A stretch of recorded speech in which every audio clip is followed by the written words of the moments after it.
Hello, hello, hello.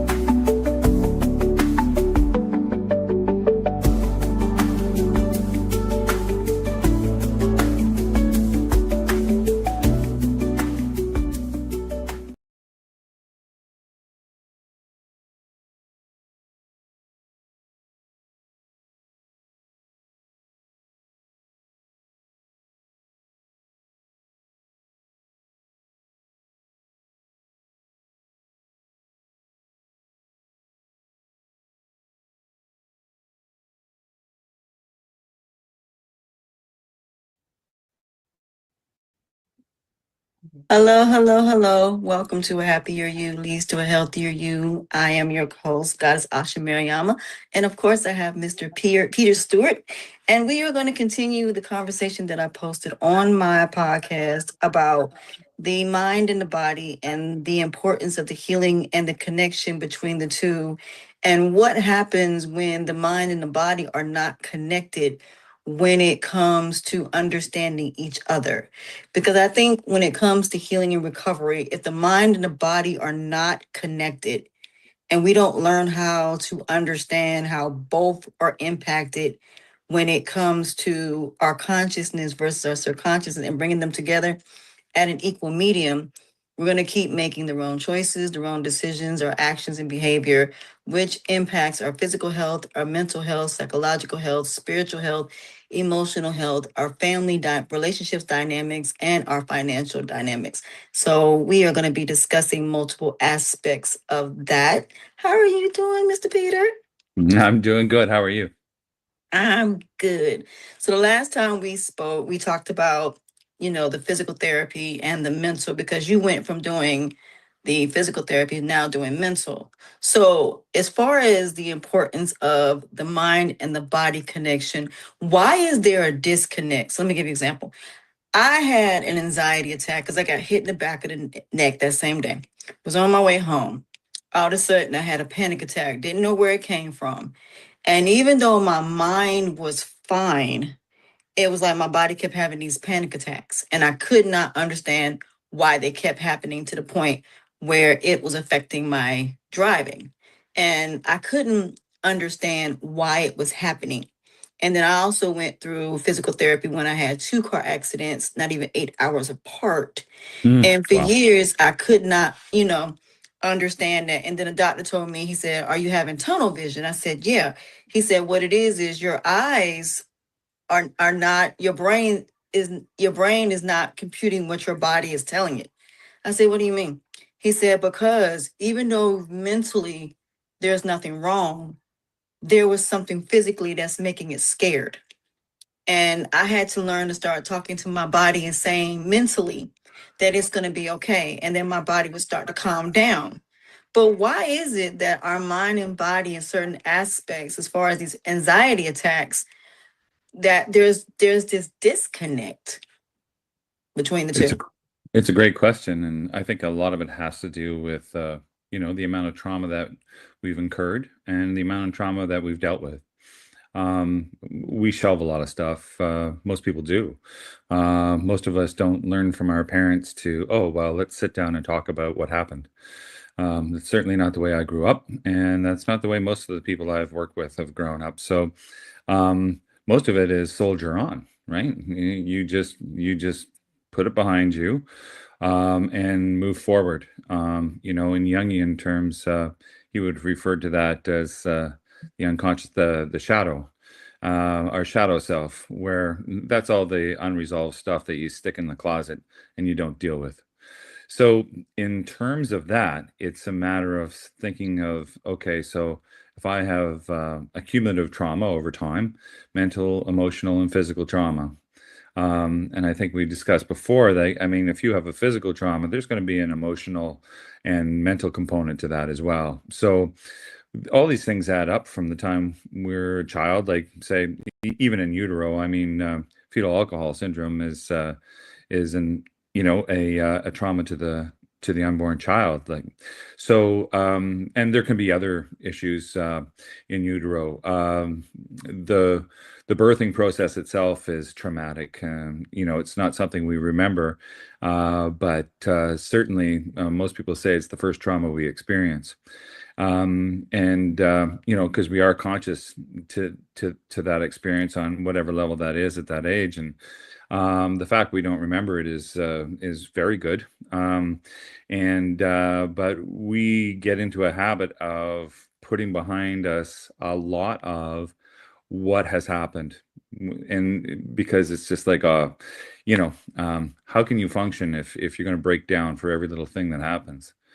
However, a lot of those little things combined with some major things, say like a car accident or two, and within an 8-hour period, it's like you had a target on you, right? And like the universe was just trying to give you a message and say, uh, actually, what the heck's going on here? Because you are, right?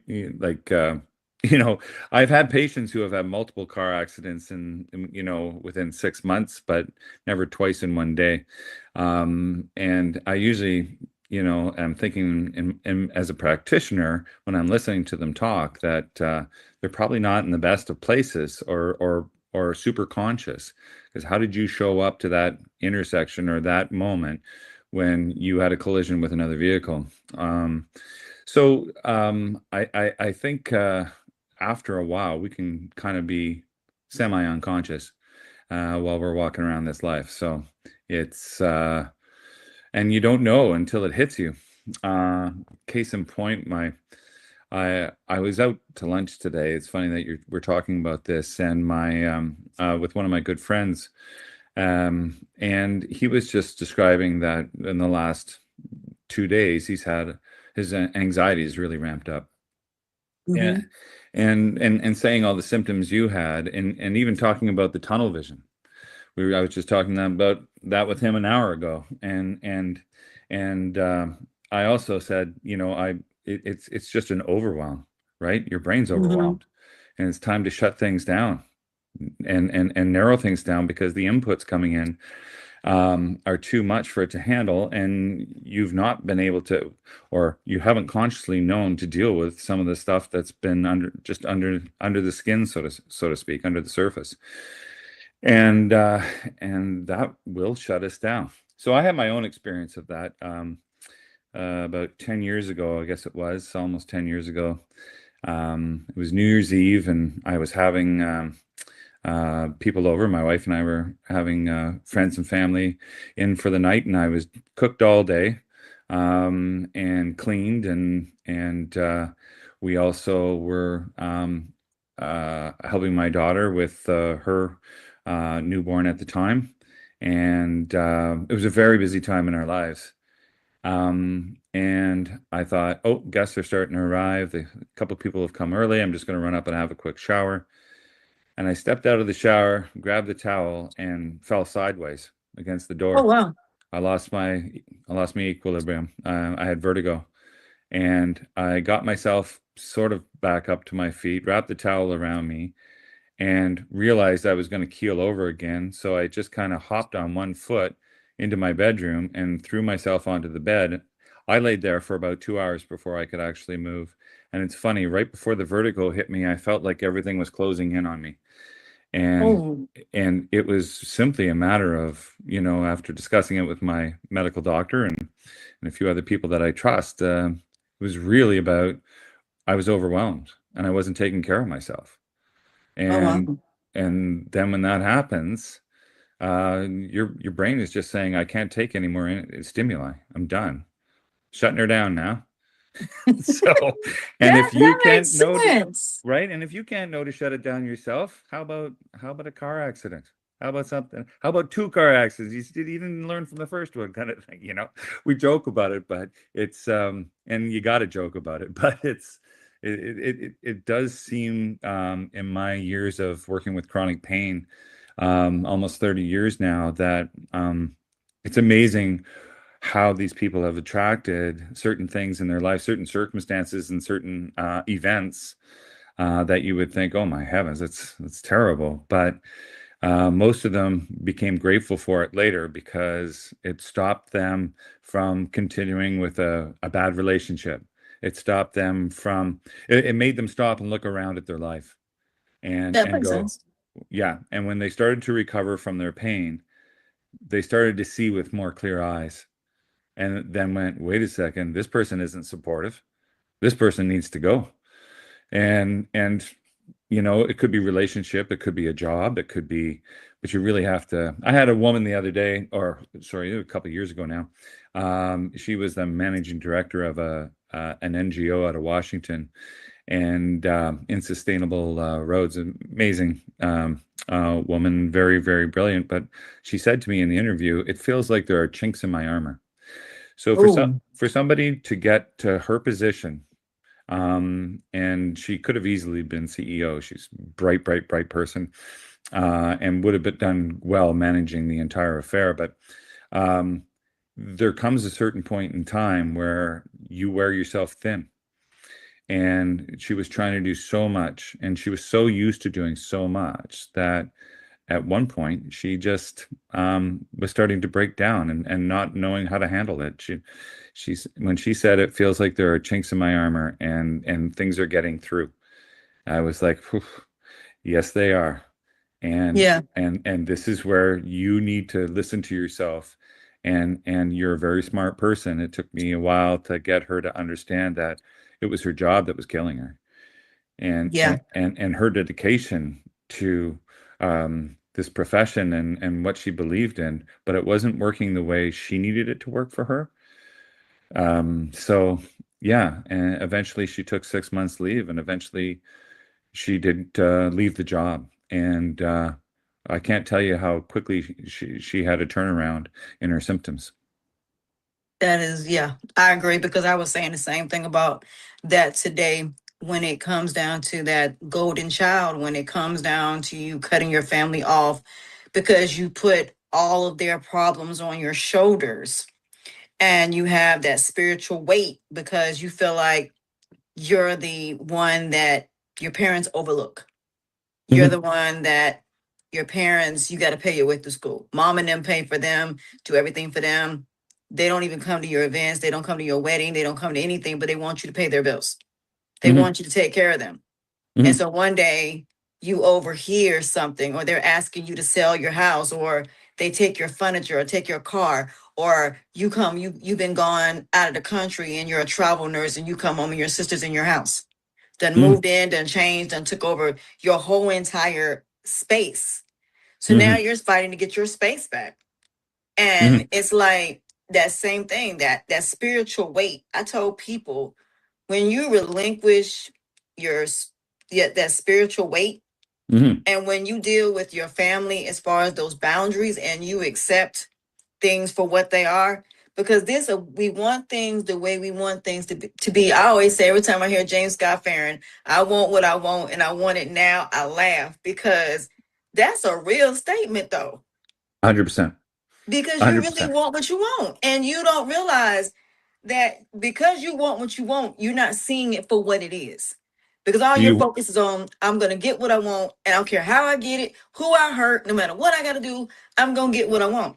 So then when it came to desire, and then when I heard Al Pacino say in Devil's Advocate, in the very end, he said, I'm on the ground giving man their desires, giving man their wants. I sat back, I said, wait, hold up. Let me rewind that one more time. So as he started talking about taste but don't touch, all of these things, that goes back to want because you look, but you're still feeding into it. It's just like that forbidden fruit we're not supposed to eat, but you eat it anyway because you want it, not Mhm. because you're not supposed to have it. Just like you eating all this stuff because you see it in the store or doing because you see everybody else do it. But that doesn't mean that you have to. So I think that also plays a part because of that, that type of behavior. I think it does to a certain extent as far as that is concerned. I'd agree with you. I think the healthy thing is to want what you need and not want what you want. Because you have to ask yourself a question right away, like, why do I want this? What's my intention? Right. And I think most of us go around very unconsciously without having an intention for the day. You can see this when you go grocery shopping. It's a classic. You've got 5 items on your list and you come out with 25 and you're like, damn. how did that happen? Right? I just put a huge chunk of, because you were distracted. You didn't have a strong intention going in on, I'm only going to spend this much money because I only have so much, and I need these items. That's what I'm going for. And then you get distracted by the music, the lights, the whatever. It's all set up to get you to spend, right? And to be Mm-hmm. distracted. So you have to be strong. The grocery store is a great example of that. Everybody's done it, you know? Walmart. Oh, Walmart. I Walmart. I know, like, I've been a Costco member for so long that I just love, bulk toilet paper and Kleenex and all that sort of thing, right? Because having a family full of women, we go through stuff so fast, it's ridiculous. And but it's also a matter of saying, I go in and I know what I need to get, and I know what aisles they're in, and I can be in and out in 20 minutes, maybe half an hour tops. When my wife volunteers to go, I'm like, I think I'll make time, because that could be $500 or $600 later, right? Well, so I bought this for so and so, and their birthday's coming up, and I thought that might be kind of cute, and blah, blah. And God bless her. I mean, she's got a heart of gold, and she thinks of others all the time. But it's again, where's the intention? And if you were intending to go out and actually pick that up, that's fine. But if it's just a random, oh, look at this on sale. This is actually a really good deal. Is it? Do we need it? Because Black it's not a good deal if we don't need it. Black And Friday, when they make you believe that all of this stuff is a certain percentage off, but they do it all year round and it's not the same. And I remember last year when it came down to Black Friday, somebody exposed it. It was like it's the same price as you would get it during, when you get your tax return. It's the same thing. And it blows my mind because I'm the same way now. People like, well, you don't never want anything. I said, not really, not anymore. I really base things on what I need. And when you said about the lady and her mhm, job, yeah. a lot of people don't understand that you only get 40 hours of PTO. You only get a certain amount of sick leave. So Hmm. you can't even go to the doctor to go get examined because you have to use your PTO. You don't even get sick leave. I remember back in the day, and my dad always told me the biggest mistake that we made was when we went from salary to hourly. Mm. And I was like, what do you mean? It's because I remember when they did it. I was working at the hospital and I was working, making $15 an hour at the time. And I remember all the other girls were salary. And everybody was like, well, you get overtime. But they didn't understand that salary, all of that was included, and you got to have unlimited time off. You could Hmm. go off and you still would get paid. You would still get your 40 hours. Whereas people that have, hourly, you have to request time off. You Hmm. just can't say, I want to go on vacation and be gone for 2 weeks because you couldn't. Whereas a salary person who worked 80 hours a week could say, I want to be gone for 2 weeks, and they can be gone for 2 weeks. And I think that was our mistake when we went from salary to hourly, because now a lot of jobs are barely giving salary even to management, honestly. And Hmm. then, you're overwhelmed because if you work customer service, you got all these people yelling at you. And then, you get all these people complaining, and you got to go home, and you don't, and if you're a single person, you have nobody to talk to about what you're going through. Going to therapy is so expensive now. And it's to the point that when you try to talk to your family, they're always saying, well, just suck it up. Act like it didn't happen. So when that woman talked about that, you're doing all of these hoops and bounds just to be able to get a promotion, that you're going to be dealing with more stress than you did when you were just a regular employee as a manager. Hmm. Yeah. Um, I can't emphasize enough of how daily struggle is harder every year, in a capitalistic society. It's just, we are, I think we're coming up against the far point of it. I think we're hitting the wall, and I think you're going to see a lot of shift and change having to happen because people are hitting the end. Yeah. How much further can it go? Yeah, because you're having mental health is on an all-time high. Colon Oh, cancer is at an all-time high. Chronic pain is at an all-time high. And you're having people that you would think are healthy on the outside. They work out, they do everything, and they look good. mhm. But internally, they have gambling issues, relationship issues, mental health issues. You have people that were told when they were kids, when they went through something, to suck it up. Yep. And those people go from being victims to being the abuser. So you go from being the abused to being the abuser. And then not only that, the decisions that you're making are based on your feelings, and you're not asking yourself, is this really worth me really being upset about? It's like when I tell people emotional intelligence. Sometimes you got to ask yourself, is this worth me being upset about? And what level do I need to be upset about it? And I said, when you go back and look at your life, you're gonna realize your life was never yours. It was never yours because you get paid. What do? Pay bills. That's not, you're not doing what you want to do with your money. Yeah. What do? You're getting married. Now you have to lower yourself for someone else because they don't want you to work and they want you to stay home and be a mother. So Yeah. now you're stressed out because you're in the house all day with kids all day. Your husband's out there in the world. He comes home, he won't take them, and then now you're stressed out. Now you have divorce at an all-time high.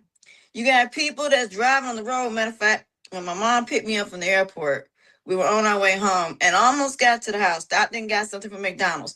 Guy went through the light and just went straight through the light and didn't care. So you have Yeah. people that are in such a rush to get somewhere, and I'm like, you still gonna get there? But if you would have got up early and got dressed, you would have got there on time.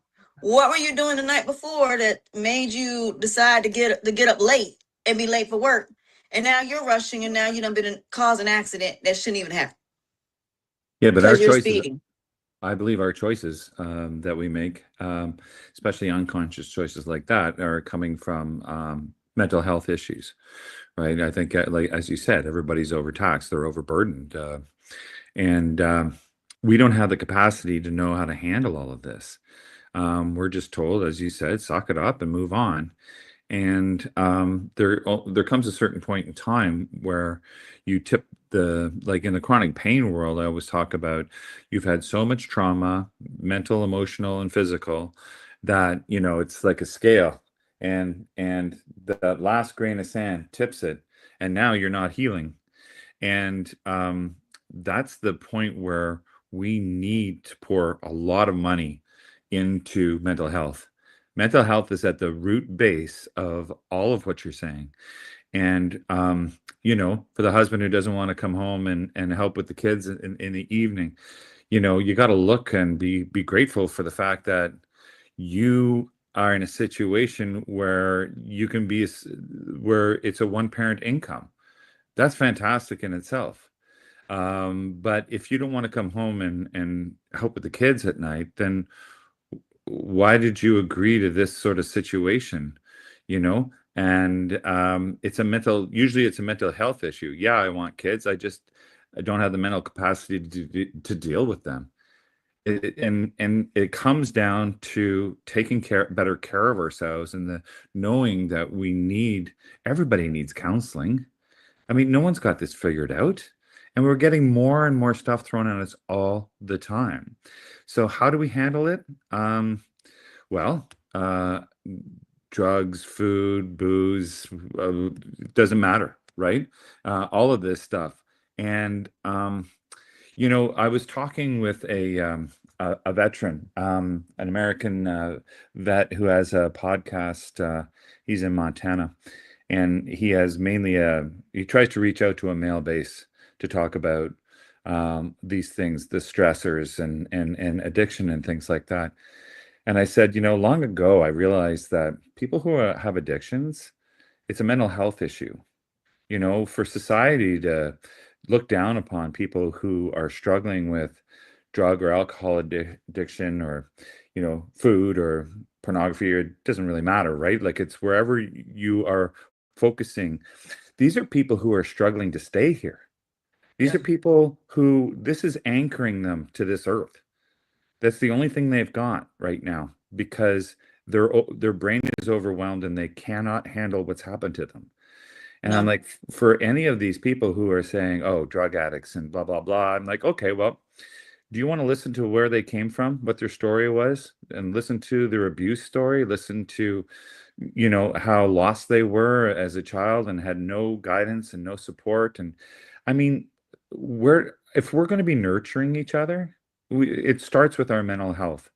And we need to focus on that. We need to get our governments to focus on that. How much is it going to cost any one country as the years progress and mental health gets worse and there's more shootings and there's more people driving through intersections, not paying attention to the light, any of that stuff. Like it's going to start costing us more and more. The price of everything is going to go up because we're not helping people with their mental health issues and making Yeah. it aware. Like what, here in Canada, we have something called, it's like Bell Canada does this mental health awareness day. We're all aware that people have it's sort of like breast cancer awareness month. I mean, Mhm. we all know people who have had breast cancer. I mean, most of us do. We're all aware that breast cancer is a thing, but how about we start talking about how to prevent it, right? How come that's not the conversation? And Yeah. I say the same thing with the mental health stuff. Oh, good, one day.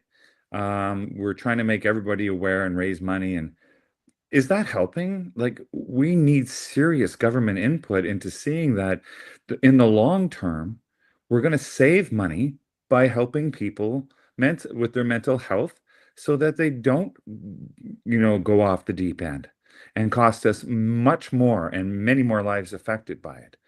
So yeah, to me, it's a pandemic.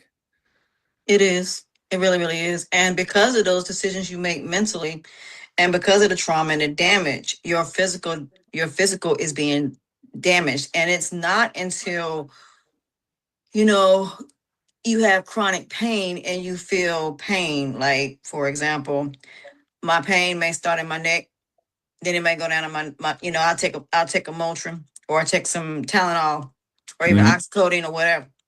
That pain will find somewhere to go. And when I started really paying attention to the body, really, really, feeling everything, my mind is like, wait a minute. I never had these, you know, I didn't realize my body felt like this Hmm. because we've been so consumed with everything else. We're so consumed with everything else that we're not feeling the actual pain of our body. When I was sitting still in a hospital and I couldn't walk and feeling that numbness, I literally felt everything.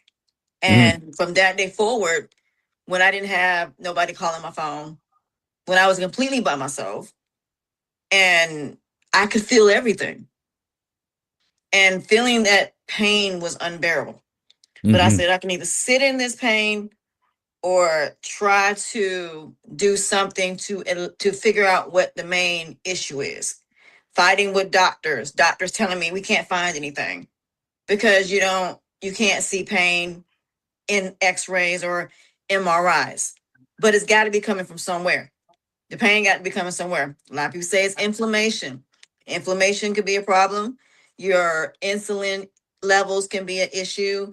What you eat, your digestive system, but the thing about it is it could be a combination of all of those things. It could be a bulging disc that you don't see, a hernia Hmm. that's behind another one that I had two hernias that were right behind each other. One was Hmm. right behind the other one. You didn't see it. You only saw one. So my thing is, if you go to Turkey, for example, they do a full examination all in 2 days, 2 or 3 days. Hmm. They do everything. They test you Hmm. for everything. And then Hmm. they give you a long list or short list or whatever they find, they tell you.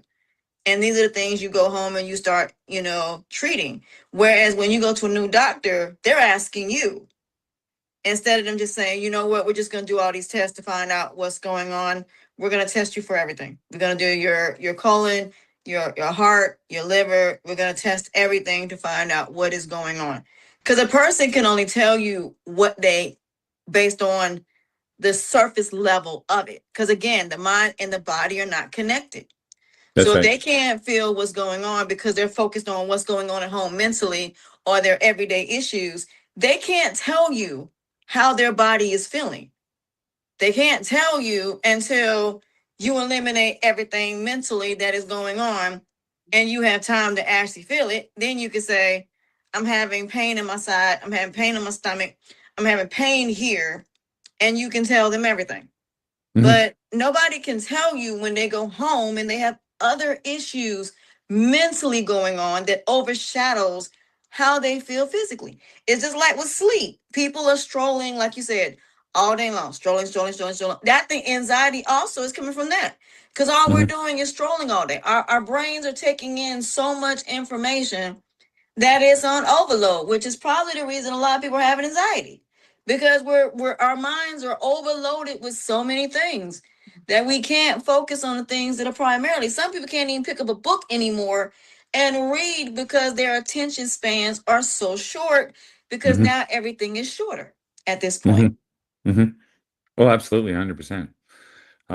Yeah, you bring up a lot of really good points, and I think for the most part, um, we are in a place where we're suffering, where there's not a lot of answers because we've never been here before.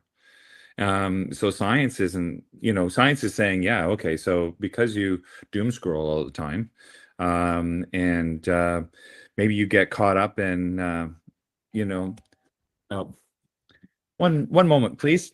The doorbell just rang. Okay.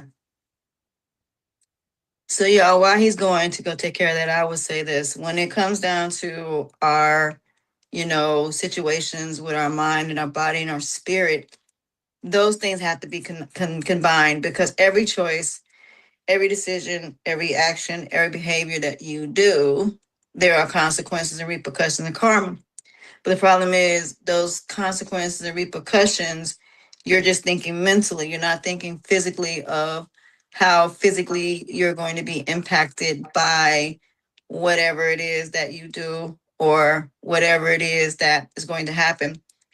It's like you don't think about, and you may say, for example, you fall in love with somebody and they may say, oh, this ain't the person I thought they were. Well, they never were in the first place. They never were who you thought they were from the beginning because you only saw what you wanted to see and not what is really there.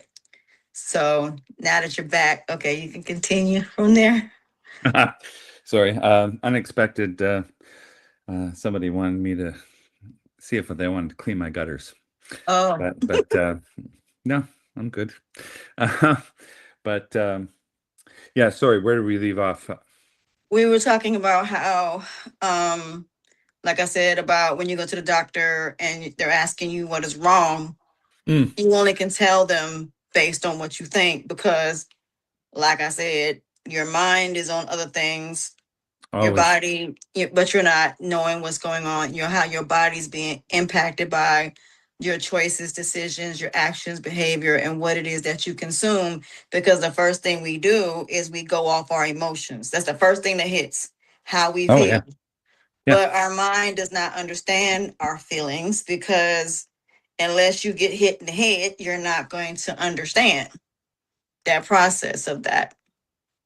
Well, it's funny that you mentioned the way you do it. I was chatting with a friend of mine he's in Germany, and we were zooming, and I said, "So, Marcus, how are things?" And he said, "Things are good. Things are good. I just came back from the cardiologist."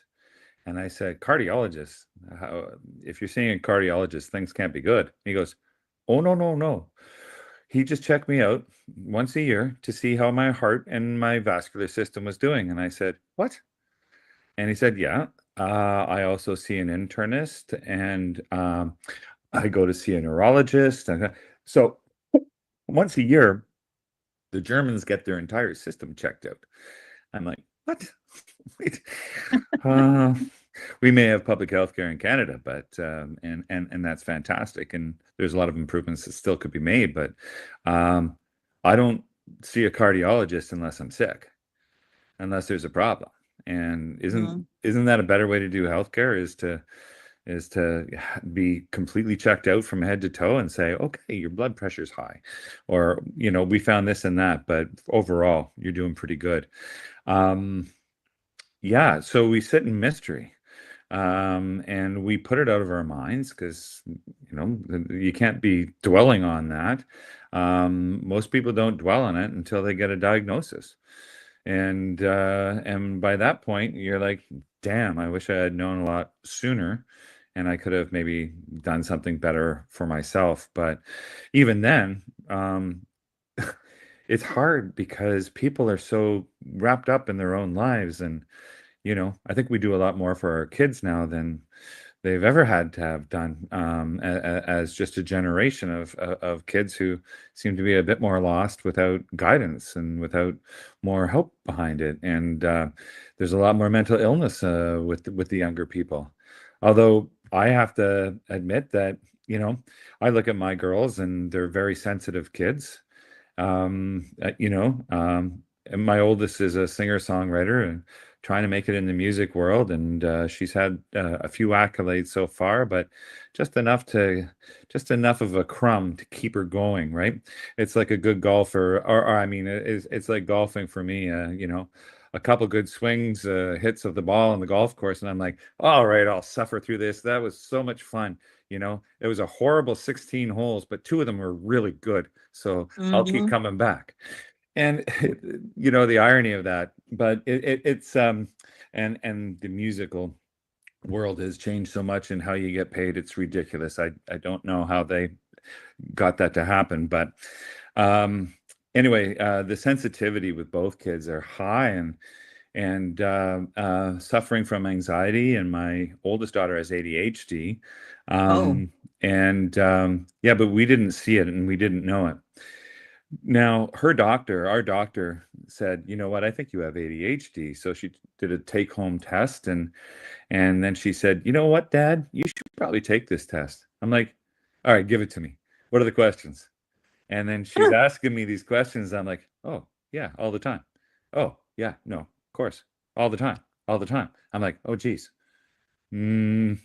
So what did I do? I've got friends in the psychology world, so I was talking with my one friend. She owns a firm, and she said, "Well, I'll put you through the protocols." So I went through all the protocols. It's fairly extensive testing, and I came back that I'm in the 85th percentile of inattentiveness, ADHD. And I went, oh my heavens, that makes complete sense in my life right now. And since that diagnosis 3 years ago, I've been able to reflect upon my mental health. And it's mind blowing because I now realize I had such bad bouts of anxiety as a kid and as a Mm. teenager, and I didn't know what it was. I just figured that either everybody's going through it or maybe it's just me, and keep it quiet. And, I never told my parents anything. I had bouts of depression. I remember about 4 months of being really depressed and developing sort of an OCD habit in grade 10, and dreading every day of going to school. And just like there was a black rain cloud over me all the time. And I'm putting together pieces of my life because I got a diagnosis 3 years ago and going, wow, I had a lot of mental health issues that I didn't talk about. So I'm a big fan of counselors, and getting the right fit for you is a really important thing too. But I'm a big fan of talking with somebody and getting new perspective on who I think I am, and how I think things work, because I'll be a student for life, and I think that's the best way I can be. I don't have the answers for a lot of things, and I'm going to be constantly in that search. Thankfully, the newer science says our brains are plastic till we die. You know, Yeah. and good, because I want to keep learning until I'm gone. And I want to keep shifting and knowing better how to work with me. If And you know what you mentioned earlier about want, and we were talking about want and need. It's important to be selfish. It's important to give yourself what you need, not what you want. Mm-hmm. And it's important to understand who you are well enough to know what you need. And I don't think, like with the scrolling and all the rest of the stuff and all the distraction we have in our life and the stressors we have in our life, so easy not to look at our what our needs are. But if I meet my needs, then I'm able to give freely to my wife and my children and my friends and family. And I don't think there's a better feeling on this earth than to give freely, because you're in a good place, Yeah. and you can help other people move there. And what can I say about it? If For me, it always comes back to mental health. So all of the chronic pain patients that I work with, there's always a mental health component. I'm not a Mm-hmm. counselor, so I refer them out to the really good network of people that I know who can help. Um, and but um, if we don't start recognizing this piece as you say, the mind body connection, we're not going to really tune in. It wasn't until my diagnosis that I tuned into the fact that I've suffered from mental health my whole life, Yeah. adverse health, and Mm-hmm. I didn't tell my parents. I just tried to suck it up. And especially being a man, I hate to say it, men and women definitely have different issues about, we're on different sides of the coin sometimes for how things affect us. But, if I'm daredeviling with my bike with my friends when I'm younger, and I go over the handlebars and skid down the road, and I get up and I'm bleeding and I'm full of rocks, I want to cry. I'm hurt. I'm in pain. And you're fighting back these tears, and your buddies run up to you right away and go, "You got this, man. You got this. You're be a man. Be a man. You got this. You got this." So you swallow all of that emotion. That's Mm-hmm. that's damaging over time. That's Mm-hmm. This is why when I was talking to this former vet, or sorry, veteran, in Montana about this, it's about recognizing that emotion is our way of cleansing. We need to emote. We Yeah. need to allow Anger's okay. Rage, hatred. People are like, "Oh no, that's bad." It is if you're going to project it. But if you're feeling it for whatever reason you're feeling it, it's because your body needs to process it in the way it's processing it, and recognize it for what it is. It's not a bad, emotions aren't bad. There's no good or No. bad about an emotion. It's the way we heal. But what's good or bad is how there's judgment on it. And if I shame myself because I want to cry, then I'm really not well. Yeah. Mentally, I'm not well. A- Mm-mm. And it took me a long time to figure that out. Yeah. So, um, as a man, you can't be a man and cry. You can't be a man and have emotion and whatnot. And I would say that, my friend group, a very large group of friends that we still are very tight and keep in touch with each other, even though we're all around the world. Um, a lot of these people I can actually just sit down and have a real conversation with about emotion, about pain, about loss, about who I feel I am inside. And we can sit there and discuss this. But I know a lot of men who that's never going to be a topic of conversation. And I think that's completely toxic. It is. Completely toxic. It And and, absolutely is. and it'll spill out in other ways, right? Mm-hmm. It'll spill out in other Violence. ways. Violence is one. Just And it can be violence, or it can be abuse, verbally, mentally, trying to manipulate another. And usually we hurt the people that we love the most, and which is the saddest thing ever. Because all you need to do is make a phone call, get yourself in, instead of paying for whatever it was that you were going to do, instead of going out tonight with the boys and spending like booze is an astronomical price at this point. If you were to go out for a night, I can't imagine what that would cost you, but I know it would be a lot of money. That could be an hour session that could change your life, right? Like Yeah. we need men to stand up now Better and than say, drinking. Better right, than drinking and smoking and doing all of these things that are going to. I always say adversely that affect us. that cover up, Yeah, that temporary fix.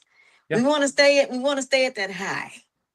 And when that high goes down, we want to maintain that high. It's just like when somebody starts with, with cannabis and then they go from cannabis to Molly, from Molly to cocaine, from cocaine to heroin. It's like you're going from one addiction to another because you want to keep that high. It's just Mhm, like people that don't want to hear negativity. They don't want to hear it. They don't want no parts of it. And I'm like, you got to hear negativity in order to make the right decision.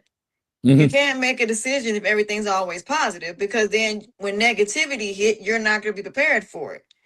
The people that hit rock bottom, that come out of rock bottom, and they have went and got mental health. They went and got psychiatric, therapy. They went and they got over cancer. And yet it comes back because we're going back into a world where we don't know how to maintain our healing and recovery. We don't know how to maintain that. We don't know how to maintain the weight loss, maintain our marriages, because of all the pain that we don't want to face, the things that we dealt with as children. And I always say, do we want adult relationships, or do we want, the negative? What exactly is it that we actually want?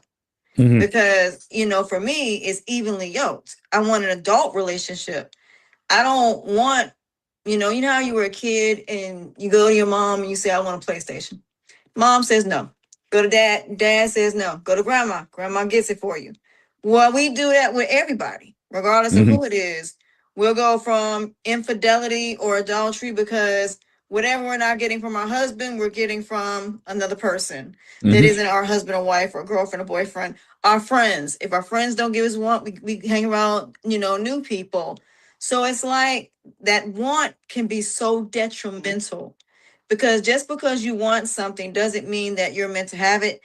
Just because you are chosen doesn't mean you're accepted, because a coach could accept you on a team, but a team don't like you. So mhm, now, even though you're in on a team, they don't want you there. So now mhm, it's, do I stay on a team that don't like me even though the coach wants me there? Or do I leave this team because the team don't want me there? But mhm. we're told to stay. We're told to continue to overcome and go after things that we should have just said no in the first place to. No's huge. No is huge. And identities. You bring up sports, which is really interesting because I had poured myself into sport because I felt inadequate in school with my brain. I did really well in some courses, the ones I liked, and really poorly in others, the ones I couldn't pay attention to. I probably already had a few concussions by that point as well, right? Which didn't help from football. And I went on to just continue to try to be athletic, and I was a decent enough athlete. And but when my knees went south on me, um, then who am I? So there was a certain point in time when I was in Calgary years ago, and I was sitting out on the back steps of my our townhouse. I I had the morning off, so I had both girls down for a nap, and I was sitting outside with a coffee in one hand and a cigarette in the other, and then I said to I realized it was almost like I could look back from above at myself and go, "What the hell am I doing? I don't smoke." And that's when I realized how depressed I was. My sport was gone, and the reason I tried to excel at sport was because I felt mentally inadequate. So I had Mhm. to be good at something. And then all of a sudden that's gone. Because if I go out and I play, I'm going to be icing my knees for 2 hours after I'm done and be in so much pain and be hurting myself. So it was all leading me to wake up to what was really going on behind all of this, you know? And now I have a Mhm. nicotine addiction. Super. That's awesome. That's great. I had no idea that I slowly started to do these things, and then I was like a sort of a regular smoky guy, and I was like, I hate cigarettes. What am I doing? And but it hit me like a ton of bricks. It was like the world just went, and I went, oh my God, I am depressed. And I didn't know to call it that before. And even though I had bouts of it, I didn't know what I was experiencing. Serious melancholy and all kinds of dangerous places to go with your brain. And it was from that point on, I just went, okay, I need to start talking to somebody because somebody needs to help me with this. I don't know how to do this. I don't know how to Mhm. get myself back. I know where my heart is. I know the goodness. I believe in myself, and I believe that you know sincerely I'm a good person and I do good work, but I'm failing myself on some level, and it's because I don't. Until this moment, I didn't realize I had these issues, and I now realize that I can't fix them. I Yeah. need help. So that was huge for me. And it didn't happen like ooh, right away. I just went out and got help and oh, I'm better. It's a process of learning and yeah, and God bless my wife for being there in support of me. Right? That support system. Yeah, and because you can't do it without other people. Nobody does this life without help. Nobody, you know? Yeah. Um, and so and and of course my wife has her own stuff that she works through and my kids have their own stuff. And it's funny because our kids would say to us, you screwed us up so badly, we're gonna have to see a psychologist. And I was like, yeah, absolutely.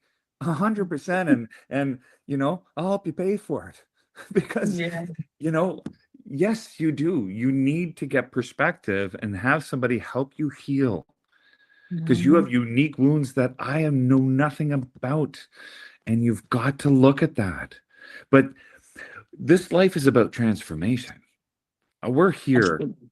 We are here to absolutely transform from our pain and our suffering to become who we're supposed to be while we're here. And Mhm. it's the trials and tribulations that we go through that help us wake up or hopefully wake up to the fact that, hey, I need a guidance. I'm lost in the middle of the woods. It's dark. I need somebody to take my hand and guide me through. I The need a light. spirit. I need a spirit to move me through back into the light because I have to admit I'm scared and I don't know how to move from this place. And those are some tough places, and those are some tough realizations in one's life. And but they're also probably the most powerful. And we can become a very powerful being for others if we only choose to just say, I'm going to take ownership on this. This is my shit, not somebody else's.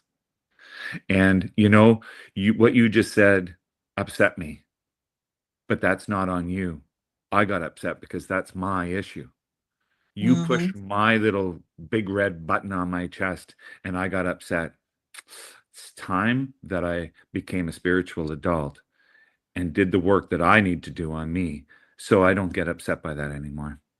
I can figure out why I was upset about what you said and why it affected me and was it even worth impacting and affecting me in the first place. Yeah. Uh, we're wasting time. Is what I'm Oh trying to yeah. tell people. We're wasting time. Go get some mental health help and let's move forward. And there are a lot of really good people out there. And there are a lot of crappy people out there too in mental health. I'll tell you that.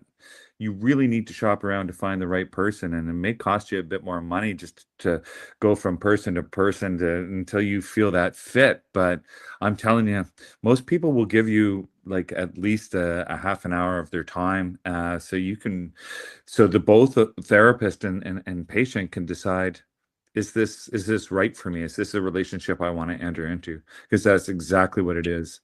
And we need to take ownership so we can transform. I'm not really interested in it's funny, my kids, even my wife will watch movies that I just won't watch anymore. You know, the horror movies or the or the intense dramas and blah blah blah. And like, nope. I can doom scroll and see that. I can turn on the TV. I can do that's everywhere. I Mhm. want transformational stories. I want Yeah, stories that pick me up because I'm tired at the end of the day. I don't need to be reminded that the world's a shitty place. that part. Absolutely. I need to be reminded that we are all here as one, Yeah, and we're all here to help each other and transform. yeah. I'm not interested in anything else. I want my music to inspire me, right? I have a playlist that is my um I call it my high vibration playlist. And I get my patients to do it too, especially those who are very like hard to get up in the morning, very unwilling. I said, give yourself 10 songs in the morning and your favorite song. That's what you wake up to. Let your brain go, oh, there's something else that's stimulating me this morning. Not, I woke up, I saw the room, and it's messy, and I hate it, and it's cold, and I don't want to go to work. Yeah. No, be inspired. Hmm. Do things that uplift you and inspire you. Music to me is a big part of my life. So um, my lists of inspirational music just grows and grows and grows over the years, and I encourage people to make their own. But what inspires me may not inspire the other individual, right? It's got to be something that you feel, not Hmm. something that you like. But you know so there's lots of little ways that we can start to work ourselves. Drink more water. Go for a walk in nature if you can. You know, go out and be amongst the trees. Walk barefoot on the grass. Grounding, Grounding. reading, Beach grass, right? traveling, seeing the world, seeing what's out there. To just get in the car. I tell people, make a playlist and just drive.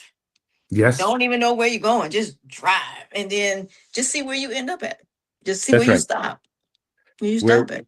That's right. And see where your inspiration is going to go. And there's usually a reason why you're there. Hmm. Be open to the book of life. Yeah. It's not like we're here without instruction. We're just not listening. And I believe that, if you're thinking about something in particular, you've got something on your mind, and a bus goes by with a billboard on the side of it that is the exact same thing you were just thinking about. It's the universe just telling you, hey, yeah, you're connected. Yeah. Just be conscious to read what's around you all the time. Now, we can't stay conscious all the time. Otherwise, I think we'd be more like Buddha and go poof. We'd be done. but but we're here because we're all in this together. We need each other to be inspirational for each other, or just a shoulder to cry on, or a helping hand. And there's not any one of us that doesn't need this, and we need to help each other transform. This could be a much better world. It could Yeah, be. okay. It can be. So how can people reach you as far as trying to reach you as far as, what you do and helping people as far as physically and mentally as far as that connection is concerned? They can always my website, stuartseminars.com. My big thing is really trying to inspire therapists to look at all of what we've talked about today as when a patient walks in, you're treating the entire patient. They're the living history of everything that's ever affected them. And you have to have respect for that and keep that in mind. And that's what I want to do. I want to teach therapists how to move in this world from that perspective. So yeah, stuartseminars.com. I'm also on Facebook, Stuart Seminars, and or Stuart Therapies and Seminars. And I have a LinkedIn page, Stuart Seminars. So anyway, you can reach me through that anytime. Although LinkedIn bugs me, I'll tell you that right now. Uh, and I don't need to know that this is your third work anniversary. And have my inbox be inundated with people's. That's great. That's really great. But if there's anything of more consequence than that that's in my inbox, I'd love it. But I'm just saying, I've always had an issue with LinkedIn, but apparently very important. According to my social media manager, I got to Yeah. be on it. Just thought I'd throw that out there. It is. But you know what? This is definitely be a pleasure, and we're gonna have to do this again. And Love to, I love to. hopefully that a lot of therapists will listen to this and take this in as far as this conversation, because it'd be no different than me being a patient and you being a therapist, the same thing. So I think it was kind of that dynamic, which is a good thing. Because I Mm, mean, at the end of the day, our minds, our bodies, and our emotions, it's important to learn the intelligence of body, mind, spirit, and learning that there is a balance, and learning the balance, and that we have to accept the bad. hmm Even though we don't want to, we have to accept the bad and realize that sometimes we may have to go through those tunnels and those rivers, and sometimes we got to sit still. Sometimes we got hmm to move. It's just like That's the right. 48 laws of power. It's the same thing. Sometimes you got to move, sometimes you got to sit still, sometimes you have to just do nothing. But I've learned with negativity, you're not going to win unless you embrace it and say, okay, I'm going to embrace this. And I'm move gonna it. and move, and I'm going to get to the other side. But Yeah. I'm gonna let a higher power lead me down that journey, or the people that love me to lead me down that journey, and trust my instincts, and trust instead of me doubting myself, because those insecurities and those doubts will play a very big part as well. So I'm definitely looking forward to us doing this again. And this has definitely been a pleasure. And I appreciate you for doing this with me. Oh, I'm so glad that we found each other. This is awesome. I don't get a Me chance to too. actually talk like this, so this is lovely. Well, I'm glad you were able to. So, with that being said, I thank you guys for joining me for this episode. I'm Goddess Ashamaya Mariama. I appreciate you guys. I hope you guys enjoy it. And until next time, we will see you guys later. You guys have a very beautiful day. And until next week, we'll talk soon. Bye, guys.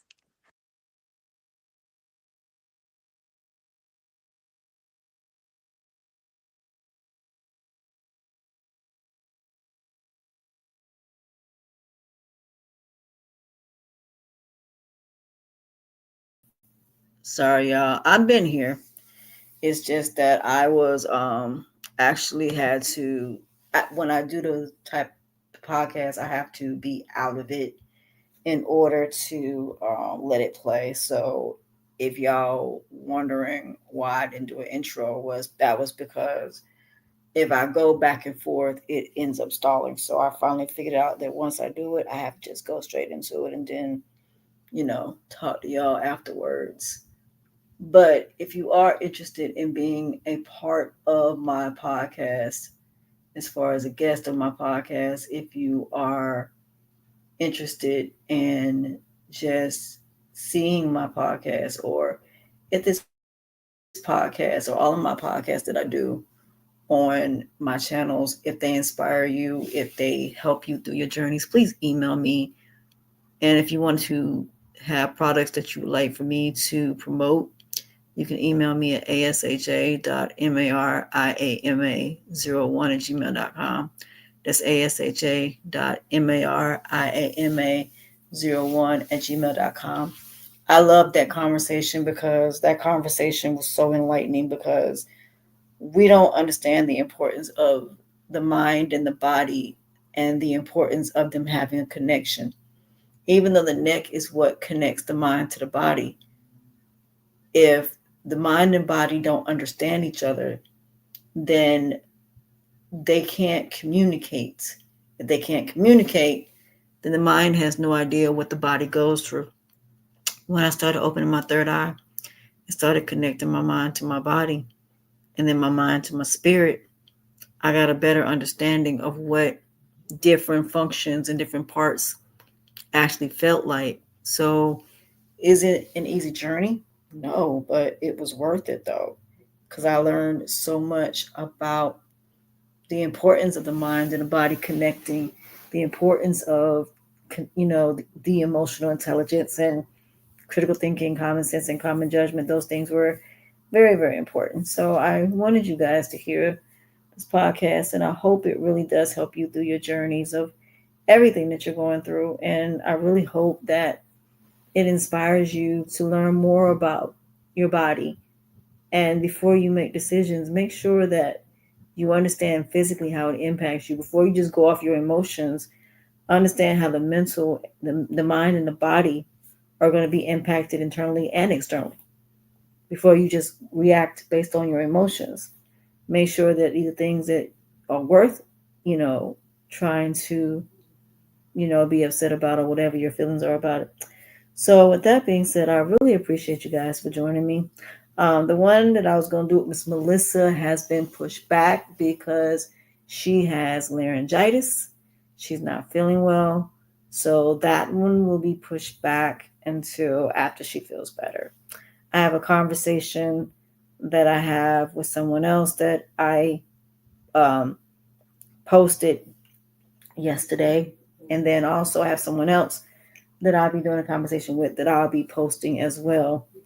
So I'm really excited about, you know, what's to come, all the things that are going to be happening. And I'm so very gratefully appreciated to all of you that have been listening, all of you that, take the time to even listen to the podcast, and those of you that like and subscribe, and for those of you that learn something from this, because I just want people to learn from it. I want people to grow, evolve, elevate. I want people to heal. I just want people to be better and to do better. In order to become the best version, you got to do better and become better and make better choices, decisions, and your actions, behavior will reflect that. So, that being said, I appreciate you guys for joining me. And until next time, we'll talk later. Bye, guys.